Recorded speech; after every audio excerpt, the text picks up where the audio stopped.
തിരുവനന്തപുരം കാഞ്ഞിരംകുളത്ത് അയൽവാസികൾ തമ്മിലുള്ള തർക്കത്തിനിടെ യുവാവിനെ മൺവെട്ടികൊണ്ട് വെട്ടിപ്പരിക്കേൽപ്പിച്ചു. ഗുരുതര പരിക്കേറ്റ നാഗപുരം സ്വദേശി റോബിനെ മെഡിക്കൽ കോളേജിൽ പ്രവേശിപ്പിച്ചു.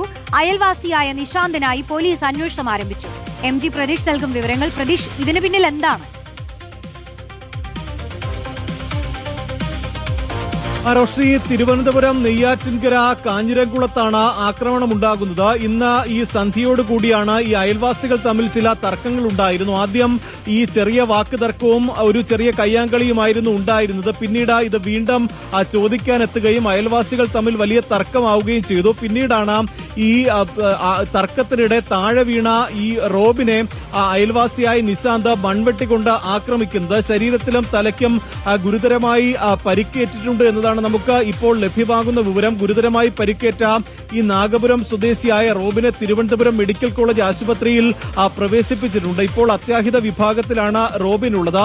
ഈ ആക്രമണം നടത്തിയ ഈ അയൽവാസിയായ നിശാന്ത് ഒളിവിൽ പോയിട്ടുണ്ട്. നിശാന്തിനായി പോലീസ് അന്വേഷണം ഊർജിതമാക്കി എന്നതാണ് മനസ്സിലാക്കാൻ കഴിയുന്നത്. നേരത്തെയും ഇവർ തമ്മിൽ ഈ ചെറിയ തർക്കങ്ങൾ ഉണ്ടായിരുന്നു എന്നതാണ് അയൽവാസികൾ അടക്കം പറയുന്നത്. പക്ഷേ ഇത്തരത്തിലൊരു ആക്രമണത്തിലേക്ക് പോകുമെന്ന് ആരും കരുതിയിരുന്നില്ല. ചെറിയ തർക്കമാണ് മൺവെട്ടി ഉപയോഗിച്ച് കൊലപ്പെടുത്താൻ ശ്രമിക്കുന്ന തരത്തിലുള്ള വലിയ സംഘർഷത്തിലേക്ക് പോയിട്ടുള്ളതും ഒരാൾക്ക് അതിൽ ഗുരുതരമായി പരിക്കേൽക്കുകയും ചെയ്തിട്ടുള്ളത്. എന്തായാലും ഒളിവിൽ പോയ പ്രതി നിശാന്തിനായി തിരച്ചിൽ ഊർജിതമാക്കിയിട്ടുണ്ട് എന്നതാണ് നിലവിൽ കാഞ്ഞിരംകുളം പോലീസ് അറിയിക്കുന്നത്.